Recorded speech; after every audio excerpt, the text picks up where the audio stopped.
শিবির rock কাটে, তোদেরকে তোর রক কেটে দিব।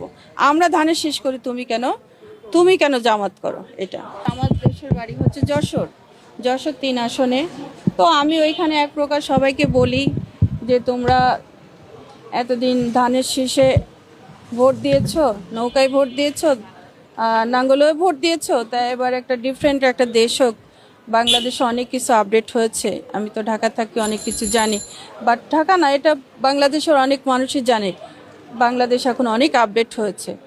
তো সেক্ষেত্রে আমি আমার মতো করে সবাইকে কাউন্সিলিং করার চেষ্টা করি। তো এক পর্যায়ে যে দেখি যে রাত 11টার দিকে আমাদের আইডি কার্ড দিতে আসে, ফ্যামিলির আইডি কার্ড নিতে আসে।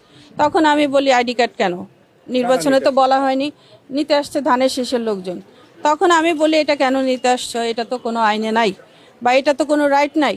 পরবর্তীতে আমি আর কি আমার কথার প্রেক্ষিতে তারা চলে যায়।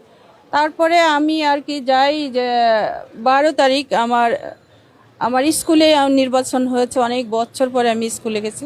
তো ওইখানে যাওয়ার পরে আমি আমার অনেক খালা চাচি আছে না, তাদেরকে আমি বলেছি যে তোমরা সম্ভব হলে প্লিজ দাঁড়িপাল্লায় ভোটটা দিও, কারণ বাংলাদেশ এখন অনেক কিছু হয়েছে যেটা হয়তো আমরা পাচ্ছি না, বা হয়তো জামাত ক্ষমতা আসলে আমরা এটা পাবো। আমি আমার মতো করে সাধ্যমতো আমি বুঝিয়েছি।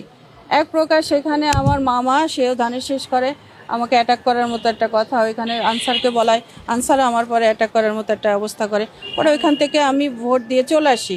ভোট দিয়ে চলে আসার পরে আমার বাড়িতে যখন রাত জানতে পারি যে আমাদের এলাকায় জামাত পাশ করছে, ঠিক 2 ঘন্টা পরে জানতে পারি ধানের শীষের মিছিল নিয়ে আসছে, ধানের শীষ পাশ করছে।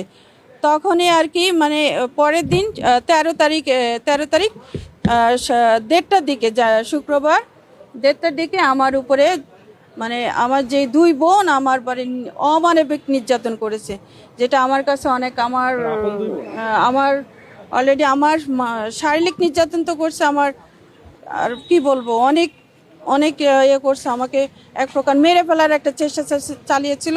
আমি ওখান থেকে পালিয়ে চলে আসছি, অনেক কষ্ট, গাড়িগুলো ছিল না, আমি অনেক কষ্ট করে একবারে ওখান থেকে লুকায় চলে আসছি। ঠিক আছে, নিজের জান নিয়ে ওখান থেকে চলে আসছি। এবং এও বলা হয়েছে যে শিবির রক কাটে, তোদেরকে তোর রক কেটে দিব। আমরা ধানের শীষ করি, তুমি কেন জামাত করো? এটা অলরেডি আমার কাছে অনেক ডকুমেন্টস আছে, তারা যে আমাকে যেভাবে মারছে, যেভাবে আমাকে করছে, আমার কাছে ডকুমেন্টস আছে।